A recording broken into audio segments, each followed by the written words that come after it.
sáng tuyệt vời. Alleluia. Nào ta hãy mừng vui, Chúa đã sống lại tràn ngời, và mau thanh xóa hết tội đời. Alleluia.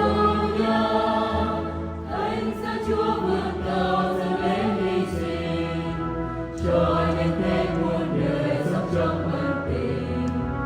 Nào ta hãy mừng vui, Chúa chiến thắng tử thần rồi, nguồn sống vẫn chiếu sáng tuyệt vời.